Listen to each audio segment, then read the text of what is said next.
ہماری زندگی میں مختلف موسم آتے ہیں، بس میں آگے بڑھنے اور بڑھوتی کے موسم سے گزر رہی ہوں، اور پھر بہت سے نئے مکاشفات۔ میں آج آپ کو ان میں سے چند بتانا چاہتی ہوں، کیونکہ میں جانتی ہوں کہ وہ آپ کی حوصلہ افزائی کریں گے۔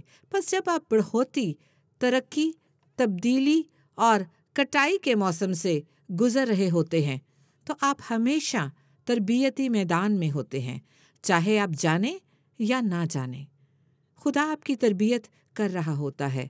ضرور ہے کہ آپ تعلیم پانے کے قابل اور فروتن ہوں، بس جب آپ بڑھوتی کی رت سے گزر رہے ہوں اور جب آپ زندگی میں سرمایہ لگا رہے ہوں، خدا کے کلام میں سرمایہ کاری کرتے ہوں، یسوع کے ساتھ وقت صرف کر رہے ہوں، تو بڑھوتی آ رہی ہے، ترقی آتی ہے۔ لیکن اسی دوران زندگی اس قدر پیچیدہ اور خلفشاری ہو سکتی ہے۔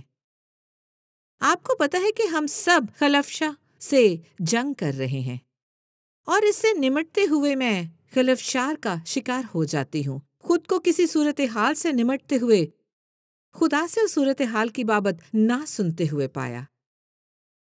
میں ہر چیز کی بابت خدا سے سن رہی تھی، ہر چیز کے متعلق سوائے اس صورتحال کے، کیونکہ میں اس میں اتری ہوئی تھی، اور جب میں اس سے نمٹنے کی کوشش کر رہی تھی، میں نے اس چھوٹی سی سرگوشی کو سننا شروع کیا جو بتا رہی تھی، میں تمہارا جواب ہوں، میں تمہارا حل ہوں۔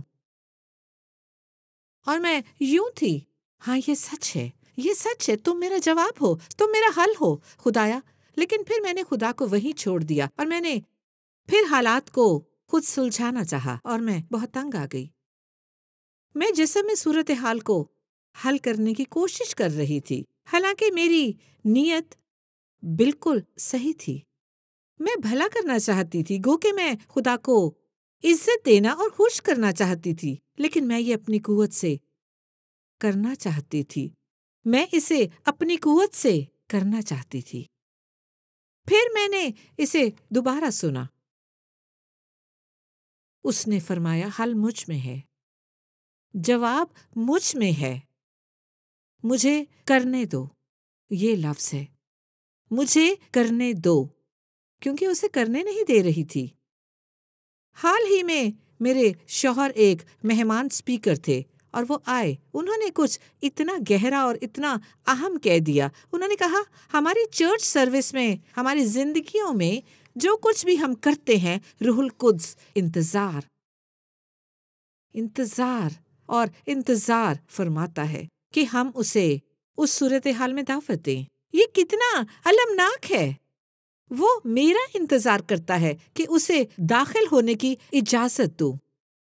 وہ کیمپ کے باہر انتظار کرتا ہے، میں نے اسے کمرے کے باہر چھوڑ دیا، چھوٹا صندوق، اور میں اس سے نمٹنے کی کوشش کرتی رہی۔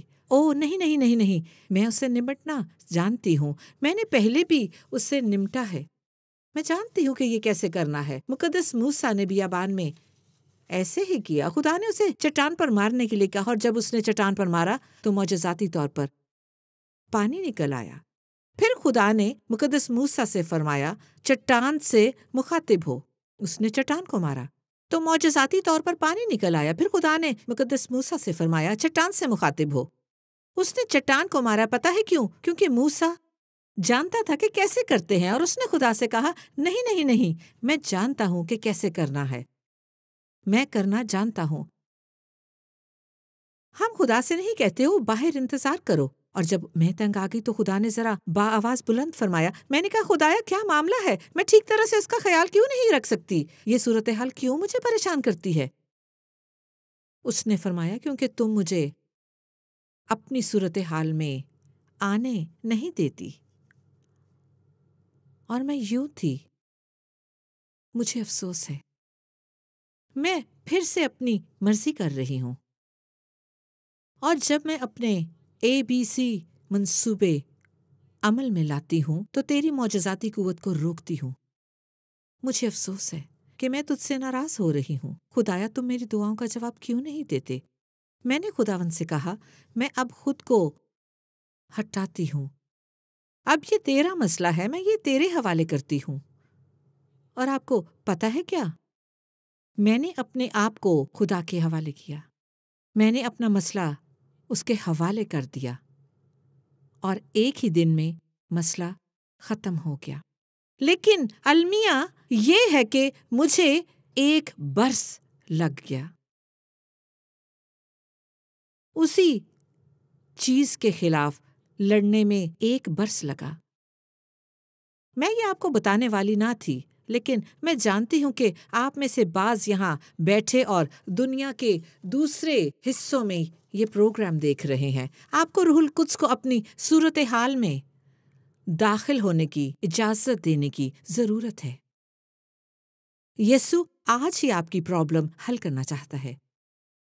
ہمیں سپر ہیروز بہت پسند ہے، ہم ایکشن فلموں میں انہیں بہت پسند کرتے ہیں۔ وہ جا کر ایک ہی وقت میں 20 لوگ مار ڈالتے ہیں۔ تقریباً ان میں مافوق الفطرت قوت ہوتی ہے۔ یا بعض اوقات میں اپنے شوہر سے کہتی ہوں، اوہ یہ شخص بلی کی طرح ہے۔ بلیوں کی 9 زندگیاں ہوتی ہیں، اس شخص کی بھی 9 زندگیاں ہیں۔ یہ کبھی نہیں مرتے، سب مر جاتے ہیں، لیکن ان کو صرف کندھے پر خراش آتی ہے، اور وہ یہ ہیرو ہے۔ وہ ہیرو کی طرح ساری دھول اور آگ میں میدان جنگ سے ہیرو کی طرح نکلتے ہیں۔ وہ تھوڑا لنگڑاتے ہیں، ان کو تھوڑی سی پٹی کی ہوئی ہوتی ہے، ان کے چہرے پر دھول جمی ہوتی ہے، لیکن انہیں نقصان نہیں پہنچتا، اور آخر میں وہ فتح پاتے ہیں۔ انہیں کوئی نقصان نہیں پہنچتا، اس وجہ سے وہ ہیرو ہوتے ہیں اور انہیں کوئی نقصان نہیں پہنچتا۔ تھوڑی سی چوٹ تاکہ ہمیں دکھائیں کہ وہ میدان جنگ میں تھے، جنگ حقیقی تھی۔ آپ سمجھ رہے ہیں؟ ہم ان سپر ہیروز کو پسند کرتے ہیں، اس لیے کمرشل فلمیں لاکھوں کروڑوں ڈالر کماتی ہیں۔ ہر کوئی خود کو ہیرو کے ساتھ شناخت کرتا ہے، اس مرکزی کردار سے جو ساری جنگیں جیتتا ہے، وہ تمام جنگیں جیتتا ہے۔ دا راکی بالبوا یا اسپائڈر مین اور بیٹ مین، کیونکہ عظیم ہونے کا کوئی ایسا بیج ہم سے سرگوشی کرتا ہے۔ تم بھی یہ شخص ہو سکتے ہو، تم بھی ہو سکتے ہو۔ آج میں آپ کو بتانے آئی ہوں کہ آپ بھی وہ شخص ہو سکتے ہیں۔ جم جائے بغیر اور دن کے 3 گھنٹے ورزش کیے بغیر آپ بھی وہ شخص ہو سکتے ہیں، صحیح؟ آپ عمل جانے بغیر وہ ہو سکتے ہیں۔ پلیز مشین گن چلانا، ہاتھوں میں بم ہونا یا خودکش حملہ آور بننا نہ سیکھیں۔ آپ وہ پاور ہاؤس ہو سکتے ہیں۔ آپ تنہا آدمی فوج ہو سکتے ہیں۔ آپ ایک تنہا خاتون فوج بن سکتی ہے، آپ خدا کے ساتھ۔ آپ مساوات میں خدا کو کیسے لاتے ہیں؟ یہ دیوانگی ہوگی، جیسا کہ میں صرف صورتحال کے لیے نہیں کر رہی تھی۔ آپ خدا کو مالی معاملات میں لا سکتے ہیں، آپ یسوع کو اپنی صحت کی صورتحال میں لا سکتے ہیں، وہ چیزیں بدل دیتا ہے۔ اگر آپ صورتحال میں خدا کو لاتے ہیں تو آپ کو کچھ بھی نہ ہوگا۔ حال ہی میں روح القدس نے میری رہنمائی کی، اس نے مجھے ہدایت دی۔ اس کا تجربہ ہونے کے بعد، روح القدس کا تجربہ ہونے کے بعد، کیونکہ میرا ایمان ہے کہ روح القدس تثلیث کا سب سے نظر انداز ہونے والی ہستی ہے۔ ہم باپ کے نام میں دعا کرتے ہیں، ہم یسوع کے نام میں دعا کرتے ہیں، ہمیں ہمیشہ یسوع کے نام میں دعا کرنا چاہیے۔ بے شک ہم خدا کو ابا باپ کہیں، لیکن ہم روح القدس کی چھوٹی سی آواز نہیں سنتے۔ باہر بہت سی آوازیں ہوتی ہیں۔ خدا مجھے مقدس داؤد کے جنگجوؤں کی طرف لے جا رہا تھا، ایک کے بعد اور ایک حوالہ نکلا، اور میں نے وہ حوالہ جات کو دیکھنا شروع کیا۔ اوہ واو، زبردست! میں خود ایک فوج بن سکتی ہوں۔ فقط خدا کو اپنے ساتھ آنے کی دعوت دینا ہے، خدا کو بلانا ہے۔ آپ دیکھیں خدا جس میں بھی ہو وہ بڑھتا ہے، جس میں خدا ہو وہ ترقی کرتا ہے۔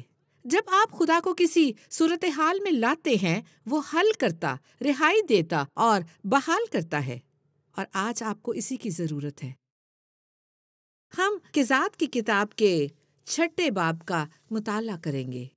جدعون میری پسندیدہ کہانیوں میں سے ایک ہے۔ جدعون، بنی اسرائیل نے خداوند کی نظر میں بدی کی اور 7 برسوں کے لیے خدا نے انہیں مدیانیوں کے ہاتھ میں رکھا۔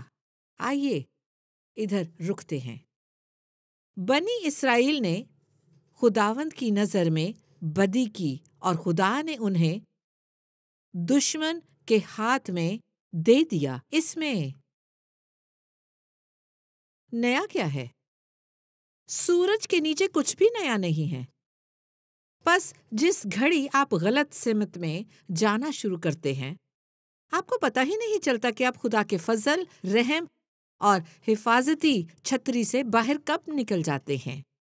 وہ رحیم ہے، وہ اتنا پرفضل ہے، وہ بہت محبت کرنے والا ہے، لیکن آپ کے پاس اپنی مرضی ہے، بالکل جیسے میری مثال ہے۔ میرے پاس آزاد مرضی تھی کہ خدا کو اپنے حالات میں بلاؤں، آزاد مرضی کو اسے نہ بلانے میں استعمال کیا، اور میں نے 1 سال اس پرابلم کے خلاف جدوجہد کی، جب تک میں نے یہ نہ کہا خوش آمدید پاک روح، تجھے خوش آمدید کہتی ہوں، تو روح حق ہے۔ خداوند، مجھے تیری حکمت کی ضرورت ہے، یہاں مجھے تیری قوت کی ضرورت ہے، مجھے یہاں تیری طاقت کی ضرورت ہے۔ بعض اوقات ہم کہتے تو ہیں مگر اس کو اجازت نہیں دیتے۔ بہت سے لوگ کہتے ہیں میں وہی چاہتا ہوں جو یسوع چاہتا ہے، میں وہی چاہتا ہوں جو خدا چاہتا ہے، لیکن وہ اس کو حکم دیتے ہیں کہ میرے گھر سے باہر رہو، تم دروازے سے باہر رہو۔ یہ کہنا کرنے سے آسان ہے، کیونکہ جس گھڑی کہتے ہیں کہ میں تیرے سامنے ہتھیار ڈالتا ہوں، آپ پیچھے ہٹتے اور پھر اس معاملے کو کبھی ہاتھ نہیں لگاتے۔ آپ اس کی بابت کچھ نہیں کہتے، آپ جسم میں جنگ نہیں کرتے، آپ اسے حل کرنے کی کوشش نہیں کرتے، آپ پہلے ہی خود کو حوالے کر چکے ہیں۔ اب دیکھیں کہ خدا اس صورتحال کو کس مافوق الفطرت طریقے سے سنبھالتا ہے، یہاں تک کہ اگر ساری دنیا آپ کے خلاف آ جائے، ایک تنہا آدمی کی فوج بن جاتے ہیں، آپ خدا کے ساتھ سپر ہیرو بن جاتے ہیں۔ پس اسرائیلیوں نے خدا کی نظر میں بدی کی۔ جب آپ بدی کرتے ہیں، جب آپ غلط راستے پر چلتے ہیں، جب آپ کچھ ایسا کرتے ہیں جو آپ کو نہیں کرنا چاہیے، تو خدا آپ کو دیتا ہے، وہ آپ کو دشمن کے ہاتھوں میں دیتا ہے، کیونکہ آپ ایک ایسی راہ پر چلتے ہیں جو خدا کی مرضی کے خلاف ہوتی ہے۔ اور مدیانیوں کا ہاتھ اسرائیل پر غالب ہوا۔ پھر یوں ہوتا ہے، جب آپ بدی کی راہ پر جاتے ہو تو آپ ابلیس کے لیے دروازہ کھولتے ہیں، تو پھر ابلیس آپ پر ستم ڈھاتا ہے۔ ستم کے بعد مایوسی، اور پھر مایوسی کے بعد خودکشی کی سوچیں آتی ہیں۔ خودکشی کیا ہے؟ موت کی روح خدا سے آپ جتنا دور ہوتے جائیں گے، آپ بیماری کو دعوت دے رہے ہیں، آپ ہر طرح کی مصیبتوں، آزمائشوں اور بڑی مصیبتوں کو اپنی زندگی میں دعوت دیتے ہیں۔ کھلے ہوئے دروازے کو آج بند کرنے کی ضرورت ہے، کیونکہ دشمن قوت اتنی دبانے والی تھی، اس لیے بنی اسرائیل نے اپنے لیے پہاڑوں میں کھو اور غار اور قلعے بنا لیے۔ اور جب بنی اسرائیل کچھ بوتے، پلیز میری بات ذرا غور سے سنیے، جب بنی اسرائیل کچھ بوتے تو مدیانی اور عمالیکی اور اہل مشرق ان پر چڑھ آتے تھے اور ان کے مقابل ڈیرے لگا کر اضاح تک کھیتوں کی پیداوار کو برباد کر ڈالتے، اور بنی اسرائیل کے لیے نہ تو کچھ معاش، نہ بھیڑ بکری، نہ گائے بیل، نہ گدھا، چھوڑتے تھے، کیونکہ وہ اپنے چوپایوں اور ڈیروں کو ساتھ لے کر آتے اور ٹڈیوں کے دل کی مانند آئے، اور وہ اور ان کے جانور بے شمار ہوتے تھے۔ یہ لوگ ملک کو تباہ کرنے کے لیے آ جاتے تھے۔ ایک بار آپ جب خدا کو حالات سے باہر کر دیتے ہیں تو آپ دشمن کے لیے ایک دروازہ کھول رہے ہیں۔ میں ہمیشہ کہتی ہوں، کیونکہ میں رہائی کی خدمت کرتی ہوں، کہ دشمن اس طرح کام کر رہا ہے۔ میری بات سنیں، جب آپ نافرمانی کرتے ہیں، ایک بدرو آ کر ڈھیروں کے لیے دروازہ کھولتی ہے۔ خدا محافظ ہے۔ آپ غلط راہ پر چلتے جاتے ہیں، آپ بدی کرتے جاتے ہیں، وہ اور زیادہ آتی اور آپ میں سکونت کرتی ہے۔ خدا نہیں کر رہا، بلکہ وہ سکھانے کے لیے اس کی اجازت دیتا ہے۔ اس لیے اگر دشمن کے لیے کوئی دروازہ کھلا ہے تو وہ آپ کی اور فصل کھاتا ہے، وہ آپ کی برکات کھاتا ہے، وہ آپ کے خزانے برباد کرتا ہے۔ خدا داد، نعمتیں اور تحفے اور آپ کا سکون اور شادمانی کھا جاتا ہے۔ وہ آپ کو کھا رہا ہے، اور جتنا زیادہ آپ غلط سمت میں جاتے ہیں، اتنا زیادہ آپ اپنی جان پر حملہ آور ہونے کو دشمن کے لیے دروازہ کھولتے ہیں۔ اور وہ بہت عیار ہے کہ آپ دیکھ نہ پائیں، کیونکہ وہ آپ کا بلائنڈ اسپاٹ ہے۔ آپ اس سے مانوس ہیں۔ اپنے غرور کی ہٹ دھرمی میں آپ اس سمت میں چلتے جاتے ہیں۔ آپ کلیسیا میں بھی ایسا کر سکتے ہیں، آپ خدا کے فرزند ہوتے ہوئے بھی ایسا کر سکتے ہیں، کیونکہ خدا کی چنی ہوئی قوم، خدا کے فرزند ایسا کر رہے تھے۔ اسرائیلیوں نے اپنے لیے پہاڑوں میں کھو اور غار اور قلعے بنا لیے۔ بنی اسرائیل کچھ بوتے تو دشمن کھا جاتے تھے۔ آپ پیسے کما رہے ہیں، آپ پیسے کما رہے ہیں، آپ کے پاس برکت نہیں ہے۔ آپ کے دوست ہیں، آپ کے پاس خوشی نہیں۔ آپ کے پاس فیملی ہے، لیکن ہر وقت پرابلم اور لڑائی ہے، کیونکہ دشمن کے لیے ایک دروازہ کھلا ہے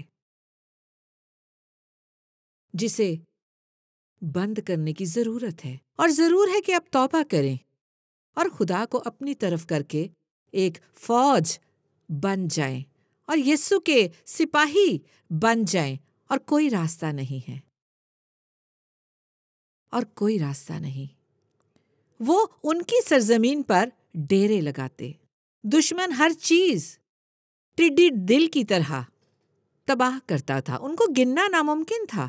آپ دیکھیں، وہ بے شمار تھے، اور دشمن کی وجہ سے بنی اسرائیل خدا سے فریاد کرنے لگے، تو خداوند نے بنی اسرائیل کے لیے ایک نبی بھیجا، اور اس نے ان سے کہا کہ خداوند اسرائیل کا خدا یوں فرماتا ہے کہ میں تمہیں مصر سے لایا، اور زمین نے تمہیں غلامی کے گھر سے باہر نکالا، اور تمہیں تمہارے ستانے والوں سے رہائی دلائی، لیکن تم غلامی میں لوٹ گئے، تم مصر کو لوٹ گئے، جس طرح کتا اپنے کہہ کی طرف لوٹتا ہے، تم لوٹ گئے۔ میں نے تمہیں آزاد کیا، میں نے بچ نکلنے کی راہ دی، لیکن تم پیچھے جا رہے ہو، تم جانے بغیر گناہ میں گر رہے ہو۔ اسی وجہ سے یہ سب صدمات، آزمائشیں اور مصائب تم پر اور تمہارے خاندان پر حملہ کر رہے ہیں۔ خداوند تمہارا خدا میں ہوں، خداوند تمہارا خدا میں ہوں۔ سو تو ان اموریوں کے دیوتاؤں سے جن کے ملک میں بستے ہو مت ڈرنا، پر تم نے میری بات نہ مانی۔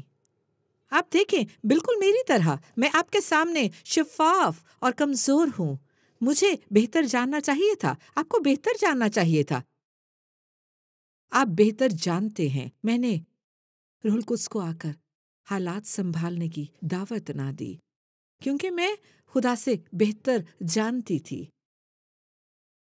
آج کا مغربی چرچ خدا سے زیادہ ہوشیار ہے، وہ زیادہ تیز ہے، انہیں روح القدس کی ضرورت نہیں ہے۔ بدروحی دانشوری کی بت پرستی چرچ میں موجود ہے، علم میں کوئی برائی نہیں، لیکن ہمارا سارا علم، تمام سائنسز جو ہم جانتے ہیں، ضرور ہے کہ خدا کو اور مسیح یسوع کو جلال دینے میں رہنمائی کرے، لیکن ہم روح القدس کی آواز سے ہٹنے اور دور جانے لگے ہیں، جو کہ تمام سچائی کا روح ہے، جو ہمیں کسی بھی آدمی سے عقل مند بنا سکتا ہے، لیکن ہم اپنے مختصر سے دانشوری کے گڑھے میں گرتے ہیں، مساوات میں سے، اور ہم نے خدا کو نکال دیا۔ ہم خدا کے بغیر کام کرنے لگے۔ اگر مغربی کلیسیا بحر کلزم کے سامنے ہو تو وہ سمندر پار کرنے کے لیے ایک پل تعمیر کریں گے۔ اگر آج مغربی کلیسیا بحر کلزم کے سامنے ہوتی تو وہ بحر کلزم کو پار کرنے کے لیے پیسے اکٹھا کرتی، وہ اس پر پل بنا کر پار جانے کے لیے پیسے اکٹھا کرتے۔ وہ کہیں گے، او ہم پیسے اکٹھے کر رہے ہیں، ہم خدا کے لوگوں کو دوسری طرف کے لیے جانے پیسے اکٹھے کر رہے ہیں۔ کتنا شاندار لگے گا، کیسا شاندار پروجیکٹ ہے۔ لوگ پیسے دیں گے اور خدا انتظار کر رہا ہے، میں کب مساوات کا حصہ بنوں گا۔ وہ مجھے منفی کر کے یہ کرتے ہیں، عظیم میں ہوں کو منفی کر کے، اور وہ پیسے اکٹھے کریں گے، وہ پیسے لائیں گے، وہ پل بنائیں گے اور پھر شاندار افتتاح کریں گے۔ وہ کہیں گے، او ہاللویا، وہ خدا کی تعریف کریں گے۔ اس میں خدا نہیں ہے، لیکن ہم خدا کی تعریف کرنا جانتے ہیں۔ اوہ خدا کی تعریف ہو، اس نے بحر کلزم پار کرنے کے لیے مہیا کیا۔ اوہ خدا کی تعریف ہو۔ وہ کائنات کی سب سے بڑی کوائرس لائیں گے تاکہ شاندار افتتاح پر فرشتوں کی طرح گائیں۔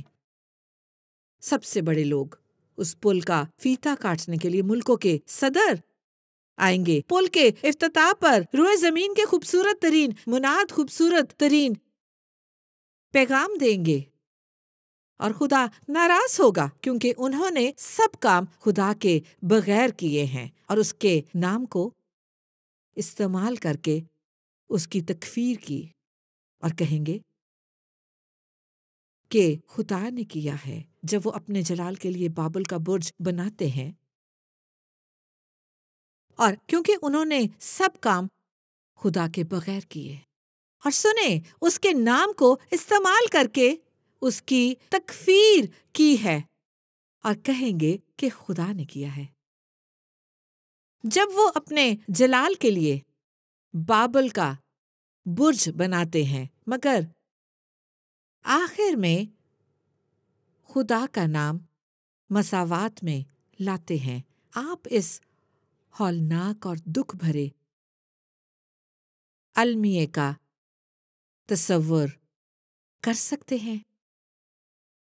سوچیں ذرا، خدا باہر کھڑا انتظار کرتا، دیکھتا اور سوچتا ہے، میں بہتر کام،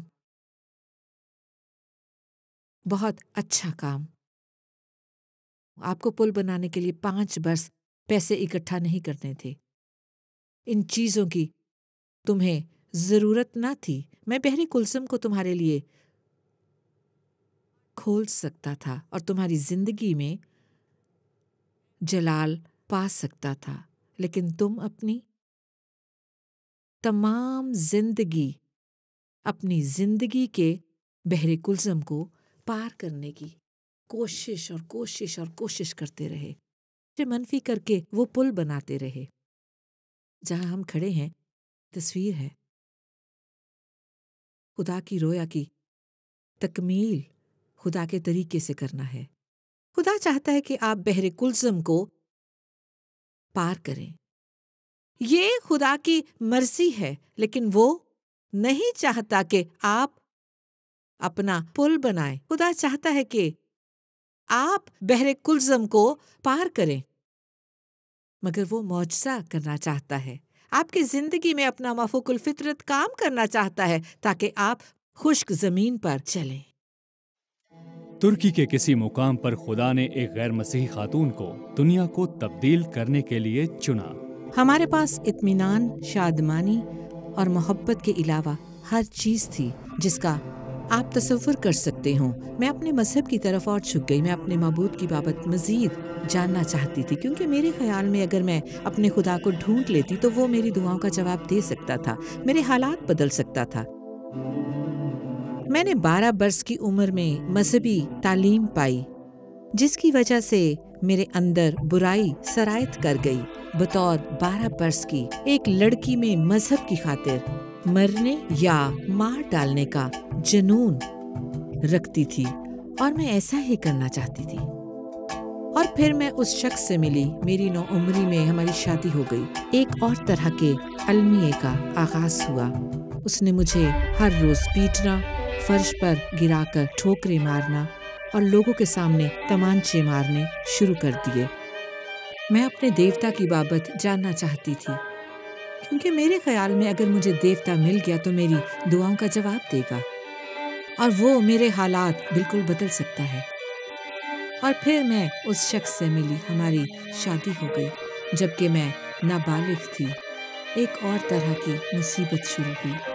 اس نے میرے گلے پر چھری رکھ دی اور میں فرش پر گری، اپنی زندگی کی بھیک مانگ رہی تھی۔ وہ وقت تھا جب میں نے اسے چھوڑنے کا فیصلہ کیا۔ بس میں آزادی کا خواب دیکھتی تھی۔ میں 28 برس کی تھی، 2 بار طلاق یافتہ، ایک تنہا مایوس ماں۔ میرے دماغ میں ایک آواز آئی، زندگی جینے کی قابل نہیں، اور میں کام پر گئی اور خودکشی کی منصوبہ بندی کی۔ میں باتھ روم میں گئی، میں نے خدا کے سامنے دل کھول دیا اور کہا، تو نے مجھے کیوں چھوڑ دیا ہے؟